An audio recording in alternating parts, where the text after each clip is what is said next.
I'm not entirely sure what we're gonna do. What do you think about the proposed changes? In the quiet, tree-lined suburb of Willow Creek, life moved at a measured pace. The houses stood neatly in rows, manicured lawns spread wide, and every detail seemed crafted to match the image of perfection. It was a place where people moved, not only for safety and peace, but also for the promise of order. That promise, however, came with strings attached, strings tightly pulled by the Homeowners Association.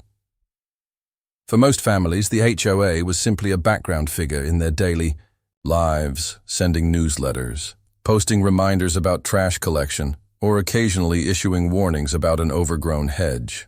But for one family, the HOA would become an obstacle far larger than anything they could have imagined. At the center of this story was Emily Carter, a quiet but determined woman who had lived in Willow Creek for 5 years. Emily was not a troublemaker, nor was she someone who liked confrontation. Instead, she was known for her warm smile, her kindness toward neighbors, and most of all, her extraordinary talent for baking. From her cozy kitchen came the smell of cinnamon rolls on Saturday mornings, fresh sourdough on Sundays, and sugar cookies that children waited eagerly to taste after school.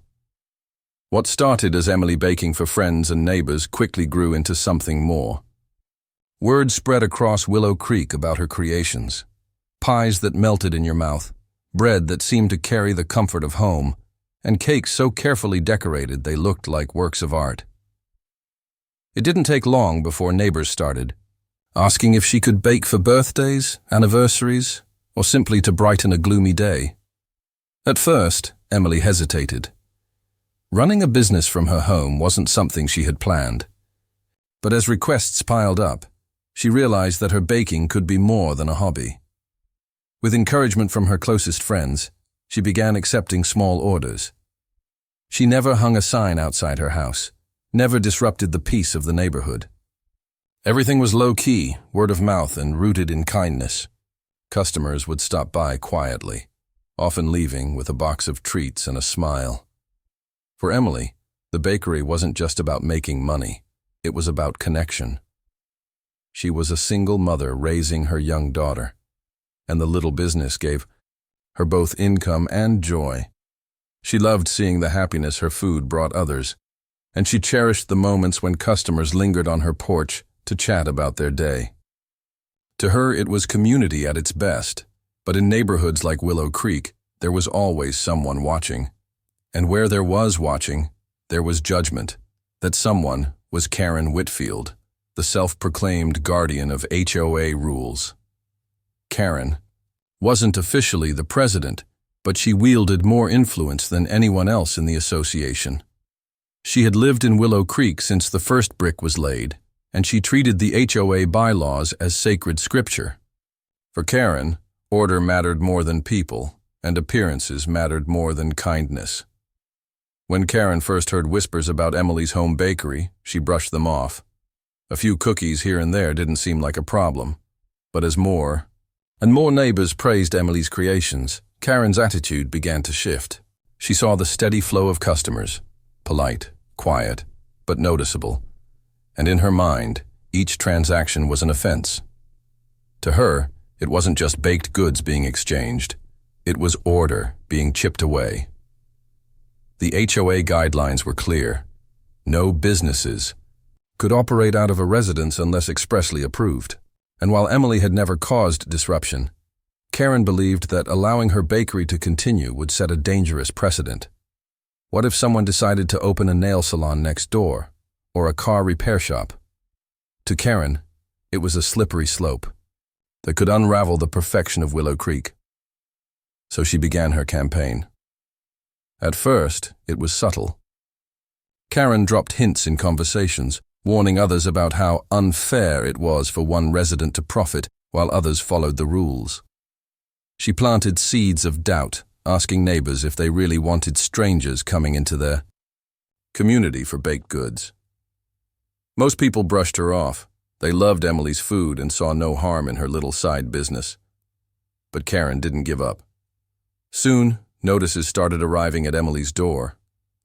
The first was a friendly reminder, about HOA policies. Then came a more formal warning citing potential violations. Emily read each letter with growing unease, unsure of how to respond. She wasn't hurting anyone. She wasn't disturbing the peace. She was just baking. Still, the tone of the letters grew sharper, and the language more threatening. The final notice came with a demand. Cease all business activity immediately, or face fines and potential legal action. Emily was shaken. She loved her home, loved her neighbors, and had no desire to fight. But she also knew how much her bakery meant to people, not just as a source of delicious treats, but as something that brought joy and connection to the community. Word spread quickly among her customers about the HOA's actions. People were outraged. They couldn't understand why the association would target someone who had only ever brought positivity to the neighborhood. For many, Emily's bakery wasn't just a convenience. It was a treasure, a piece of the community that they didn't want to lose. And so quietly at first the neighbors began to organize. They weren't just going to sit by while the HOA tried to shut down something they loved. What happened next would turn the balance of power in Willow Creek upside down. The stage was set for a confrontation. Karen believed she was about to restore order. But she had no idea that the community she sought to control was about to push back harder than she ever expected. The letters that Emily received from the HOA were only the beginning. Karen, fueled by her conviction that rules must be followed at any cost, was not satisfied with written warnings. To her, enforcement was about more than words on paper. It was about making an example. If she could shut down Emily's bakery quickly and decisively, no one else would dare step out of line. The HOA board, under Karen's relentless persuasion, escalated the matter. They drafted an official violation notice, citing multiple clauses from the bylaws. The letter accused Emily of running a commercial enterprise in a residential zone, disrupting neighborhood order and increasing traffic on the street. Along with the accusations came a fine, $250 for the first infraction, with the threat that each week of non-compliance would add more penalties. To Emily, the numbers were overwhelming.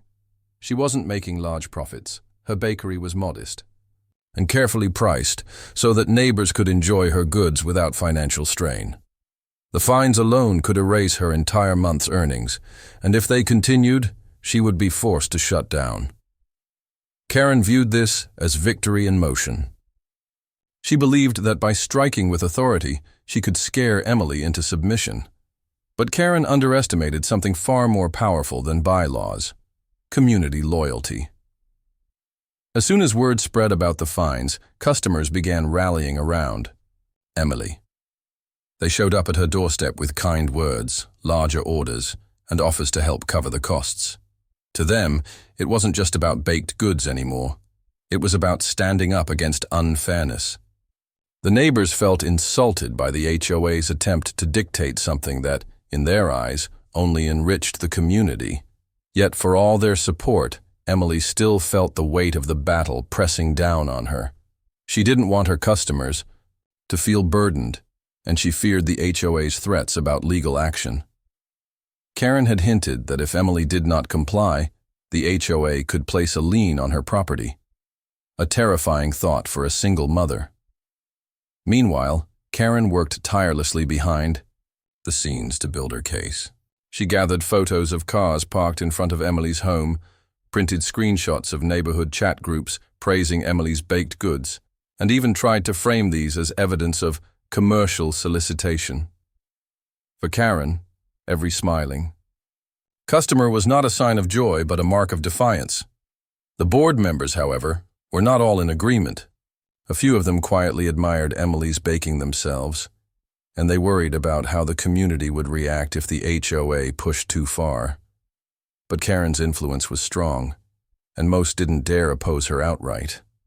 Instead, they allowed her to move forward, waiting to see how things would unfold.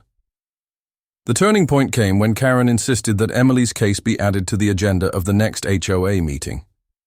It would be the centerpiece of the evening, a chance for the board to present their evidence and for Emily to defend herself.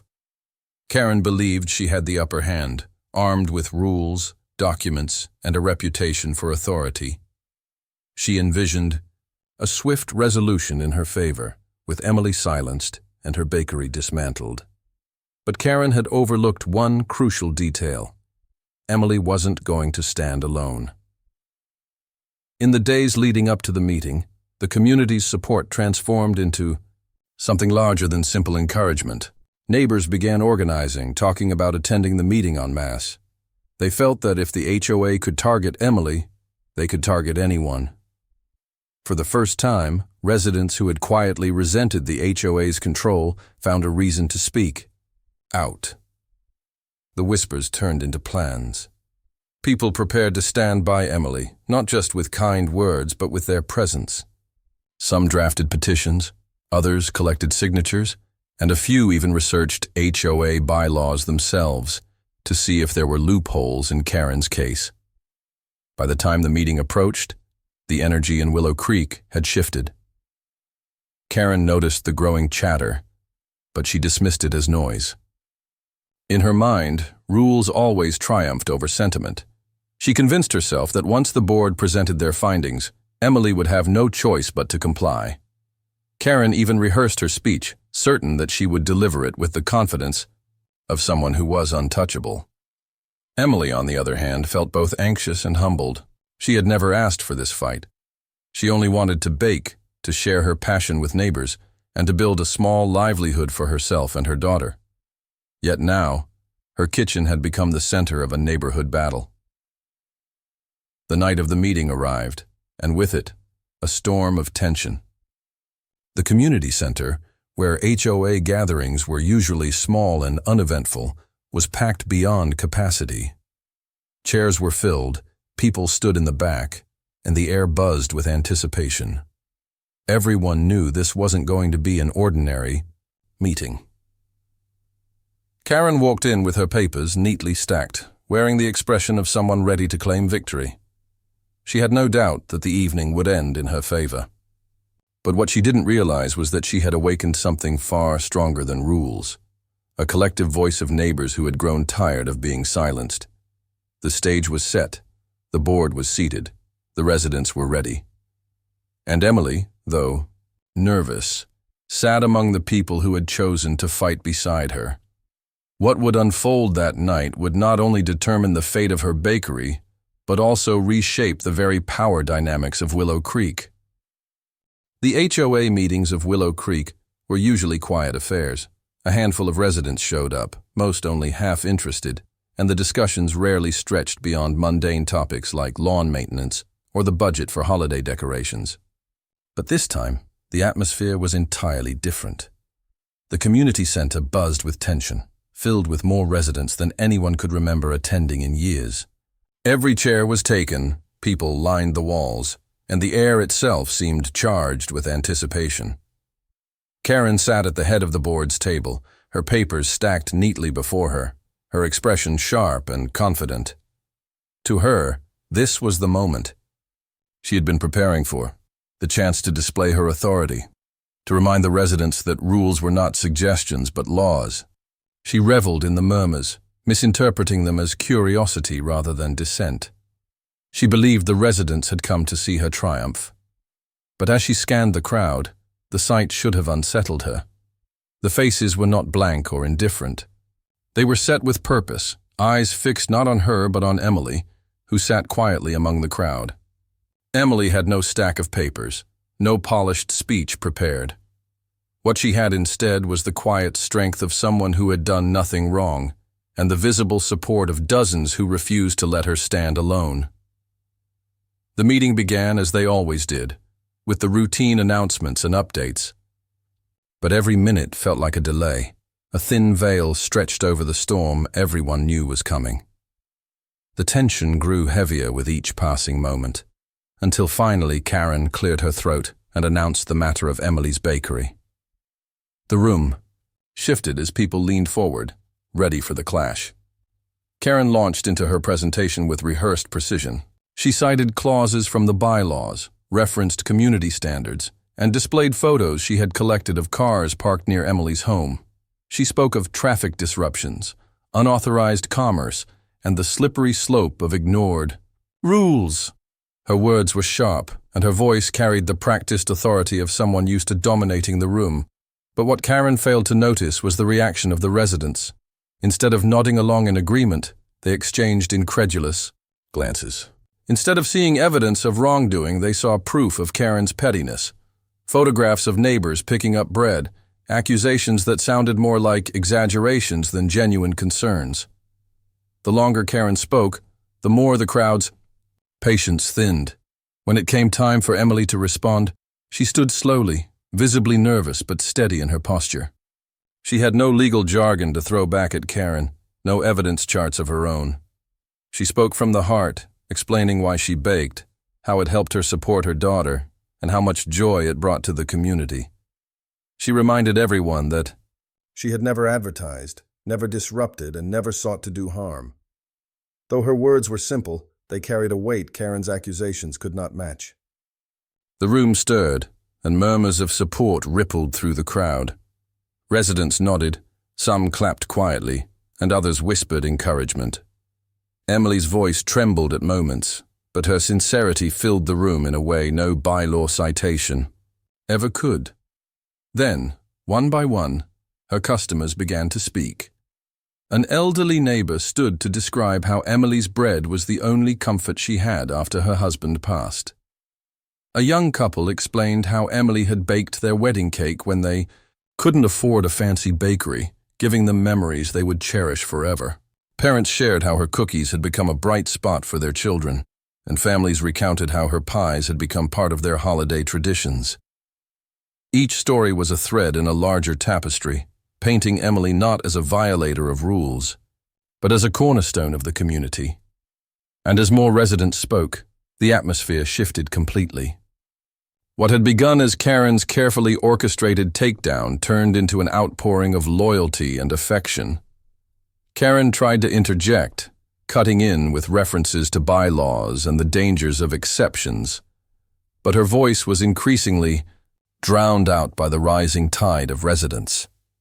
The board members shifted uncomfortably in their seats, some clearly realizing that the room was not on Karen's side. A few avoided her gaze altogether, unwilling to back her in this moment of growing hostility. The crowd grew louder, and the calm order of the meeting dissolved into something Karen had never experienced before: open defiance. People weren't afraid to challenge her anymore. They asked why the HOA cared so much about a woman baking pies but ignored other issues, like the broken streetlights or the neglected playground equipment. They questioned why the HOA fees kept rising when little benefit was seen. They demanded to know why the association focused on punishing instead of supporting. For the first time, Karen's authority was visibly cracking. Her voice, once commanding, now sounded strained as she tried to regain control. But the more she insisted on rules, the more the crowd pushed back with stories of compassion and fairness. By the end of the night, the meeting was no longer about Emily's bakery at all. It had become something larger, a referendum on the HOA itself, on its priorities, and on the leadership that had ruled with fear rather than service.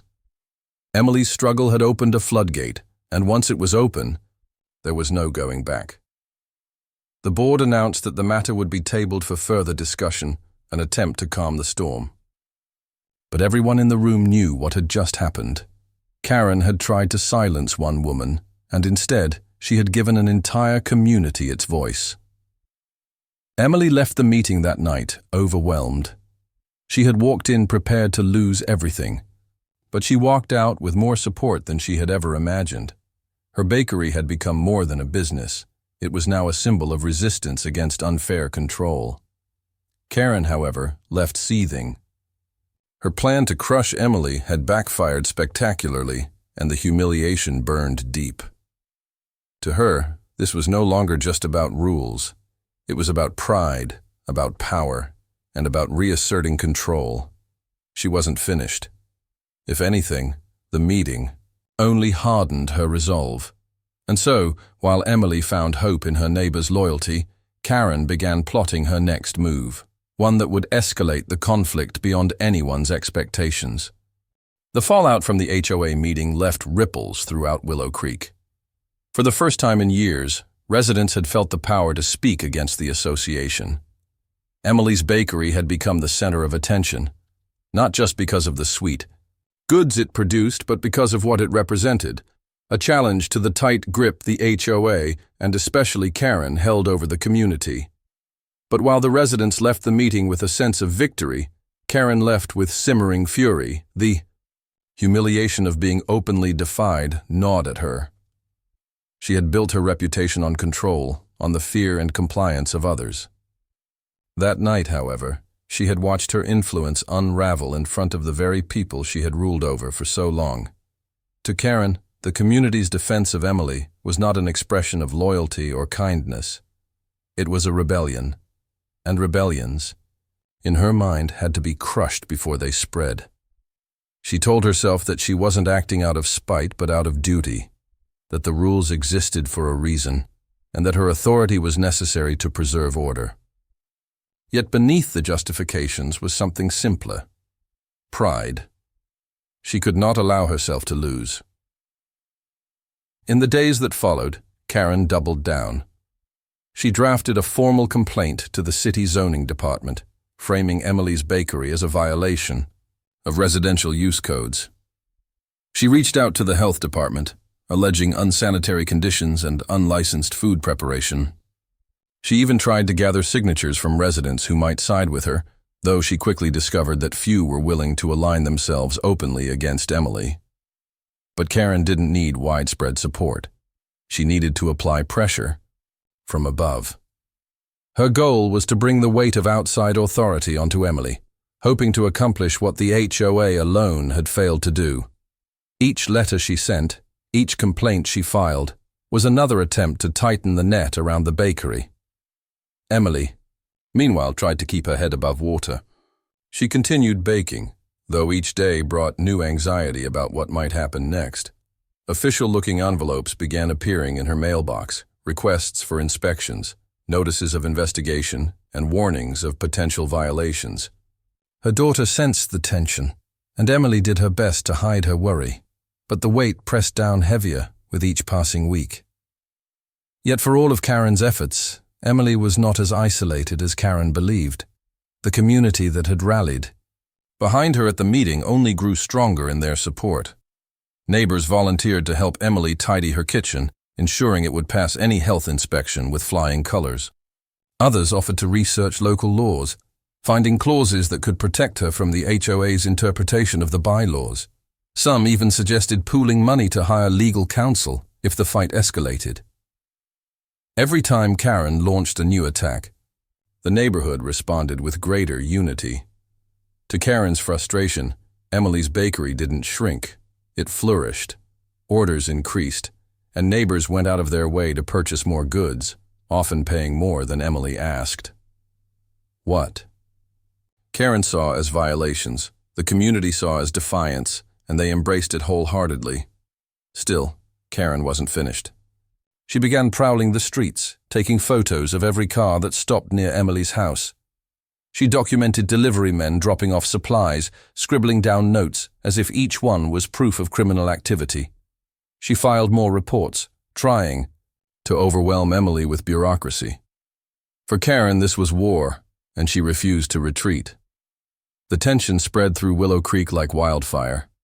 Residents began dividing into two camps: those who openly supported Emily, and the very few who quietly supported Karen, but dared not speak too loudly for fear of backlash.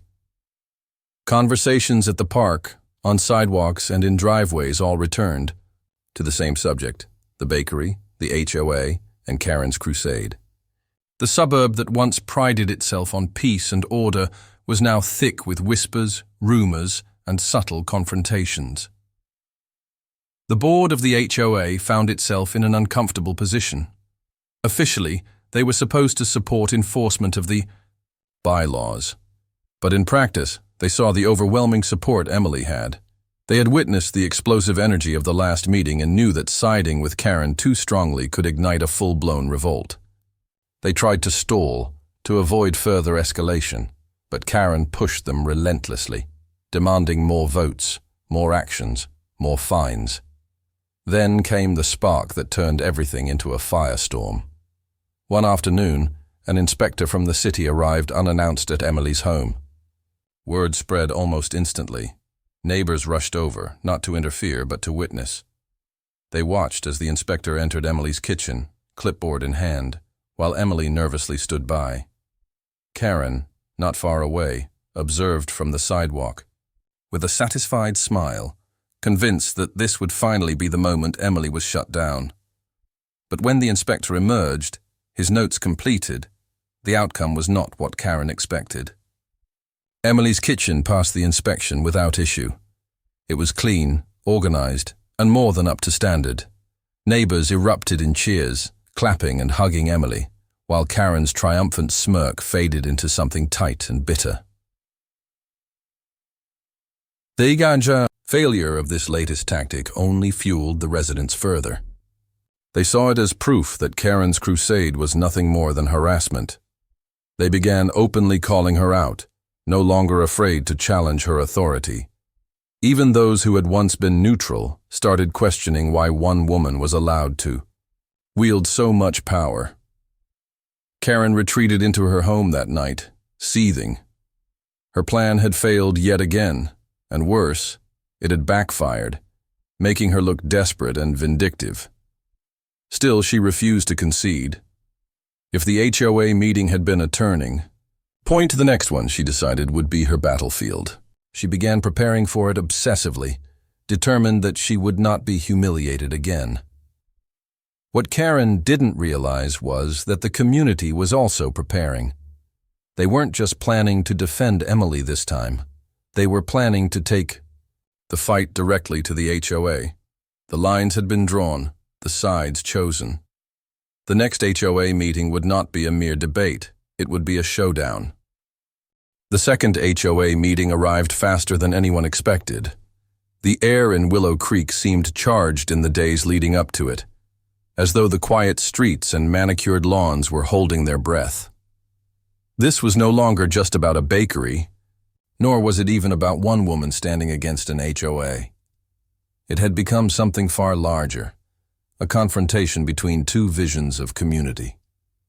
On one side was Karen, clinging to rigid control and rules as her shield. On the other was nearly the entire neighborhood, ready to challenge her authority and demand change. The community center had never been so full. Residents who had never before bothered with HOA meetings now made it a point to attend. Families came together, couples brought chairs from home when seating ran out, and the hum of conversation before the meeting carried a nervous energy. Some people arrived carrying boxes of Emily's baked goods, treating them almost like banners of loyalty. The sight alone made it clear that this gathering would not end quietly. Karen entered the room with her usual precision, her papers and folders stacked high, her outfit carefully chosen to project authority. But beneath her composed exterior, her thoughts were turbulent. She knew she had been embarrassed at the last meeting, but she believed she had prepared better this time. She had written and rewritten her arguments, gathered more citations, and convinced herself that reason would eventually cut through the noise of sentiment. What she didn't realize was that this night would not be decided by reason alone.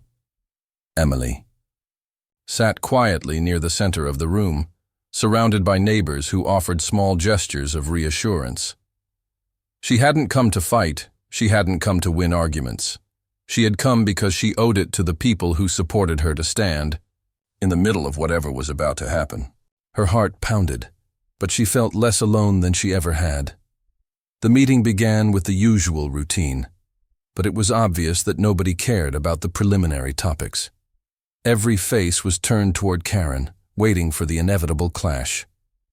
And, when the agenda reached Emily's bakery, the tension snapped like a tightened rope. Karen launched into her presentation once more, this time even more aggressive than before.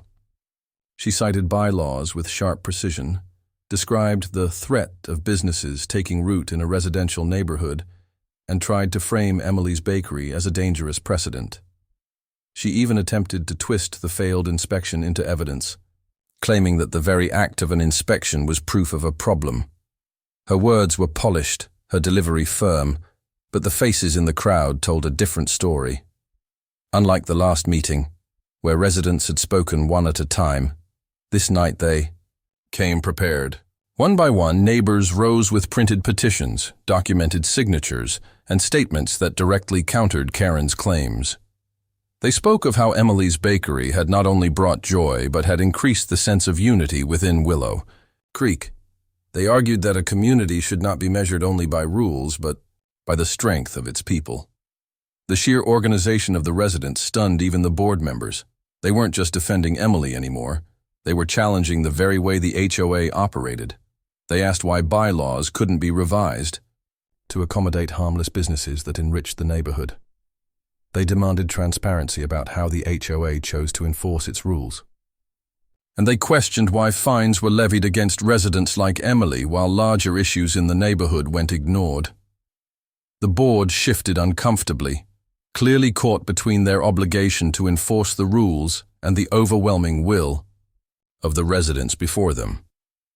Some members, who had once quietly supported Karen, now hesitated to back her openly.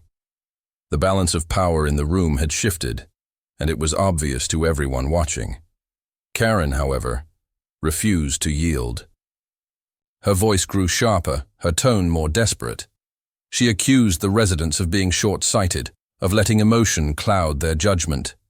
She insisted that the rules existed for a reason and that bending them even once would lead to chaos. But, with every word she spoke, the crowd grew colder. Where once they had tolerated her authority, now they viewed it as arrogance. Where once they had listened, now they resisted. Then came the moment that changed everything. A resident at the back of the room, one who had remained silent until now, stood and revealed financial documents showing how HOA fees had increased steadily over the years while services had declined. The implication was clear. While Karen, obsessed over a harmless bakery, the HOA itself was failing its residents in more significant ways. Murmurs erupted across the room, voices rose, and suddenly the focus wasn't just on Emily's bakery, it was on Karen herself. The crowd pressed harder, demanding answers, demanding accountability. The petitions, the testimonies, and the evidence combined into a force Karen couldn't control. For the first time, she appeared visibly shaken, her authority cracking under the weight of collective defiance. She tried to regain control, banging her hand on the table, raising her voice above the uproar, but it was no use. The residents were no longer afraid. By the time the meeting drew to a close, it was clear that Karen had lost.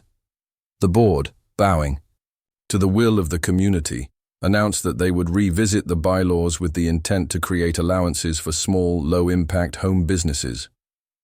Until then, Emily would not be fined or penalized.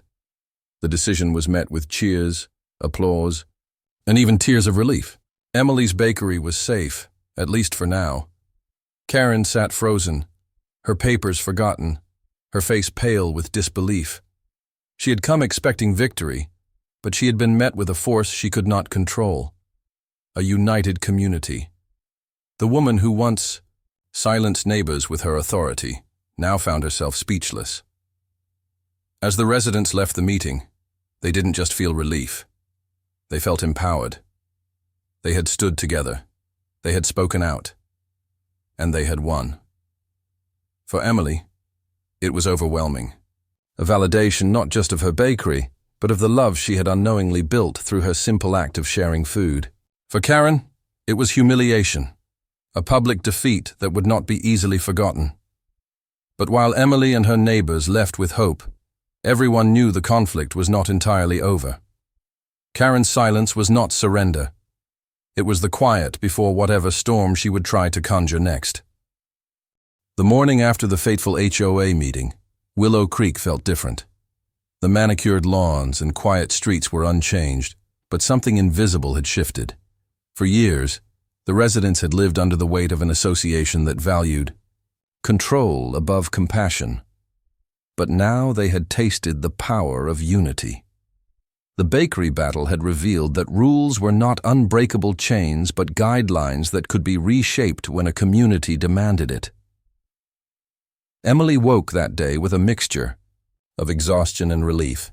The whirlwind of events, the warnings, the inspections, the looming threat of fines, and the explosive confrontation at the meeting was finally behind her. For the first time in weeks, she allowed herself to bake without fear of interruption. The smell of cinnamon rolls filled her kitchen, drifting out into the neighborhood as it always had. This time, though, the scent carried with it something more, the sweet taste of victory. Customers began arriving early, some bringing flowers, others stopping by just to thank her again for standing her ground. They weren't just picking up bread and pastries, they were celebrating a victory that belonged to all of them. Every box of cookies carried a meaning beyond its contents. It was proof that their voices mattered, that the HOA could no longer impose its will unchecked. Meanwhile, Karen sat in her house, blinds drawn, nursing the sting of her defeat. The woman who had once walked the streets of Willow Creek with an air of authority now found herself the subject of hushed whispers. Neighbors, who had once avoided her gaze, now looked at her with open disapproval. Even her closest allies on the board were keeping their distance, wary of being associated with her public downfall. Karen replayed the meeting in her mind again and again, struggling to understand how it had slipped from her control. She had built her identity on rules and order, convinced that they were the pillars holding Willow Creek together. But in the end, the residents had chosen compassion over control and unity over fear. For the first time, Karen realized that her grip on the community had been broken. The board, emboldened by the residents' demands, wasted no time in taking action. They began the process of revising the bylaws, creating allowances for small, low-impact home businesses. It was a compromise that acknowledged both the spirit of community and the need for structure. For once, the HOA acted not as an enforcer of punishment, but as a servant of the residents it was meant to represent. The change rippled beyond Emily's bakery. Other residents, who had quietly dreamed of pursuing passions from their homes, whether it was tutoring, crafting, or gardening, saw new possibilities open before them. Willow Creek began to feel less like a neighborhood policed by rigid rules, and more like a true community, where people supported one another and celebrated each other's contributions. Emily, though grateful for the outcome, remained humble. She never saw herself as a leader or a rebel. She had simply wanted to bake, to share a piece of herself with those around her. Yet through that simple act, she had helped spark a transformation. Her kitchen, once a quiet corner of her home, had become the heart of a movement. Her daughter watched it all with wide eyes, learning an unspoken lesson about resilience, kindness, and the power of standing up for what was right. To Emily, that was perhaps the greatest victory of all. As weeks passed, the memory of the confrontation began to settle into neighborhood lore. People spoke of it in driveways, at barbecues, and on walks to the park. They laughed about how Karen had been left speechless, how the board had been forced to listen, and how a bakery had brought an entire community together. It became more than a story about bread and cookies. It became a symbol of resistance, a reminder that even in the most orderly suburbs, ordinary people could rise up when pushed too far. Karen, for her part, remained on the HOA board, but her influence had waned. Where once her voice dominated meetings, now it was met with skepticism. She spoke less, attended fewer community events, and seemed to shrink into the background. She was no longer feared, only pitied. The iron grip she had once held had dissolved, and in its place was the quiet understanding that her reign was over. Life in Willow Creek moved forward, lighter than before. The bakery flourished, neighbors grew closer, and a sense of pride lingered in the air. The scars of the battle remained, but they were reminders of what the community had accomplished together. In the end, Emily's story was not one of defeat, but of triumph. Not just her own, but that of an entire neighborhood that had discovered its collective strength. The HOA had tried to shut down her home business, but instead, it had awakened a community. And in the quiet moments, when Emily pulled fresh bread from the oven and set it on the counter to cool, she smiled knowing that the fight had not only saved her bakery, but had reshaped the very heart of Willow Creek.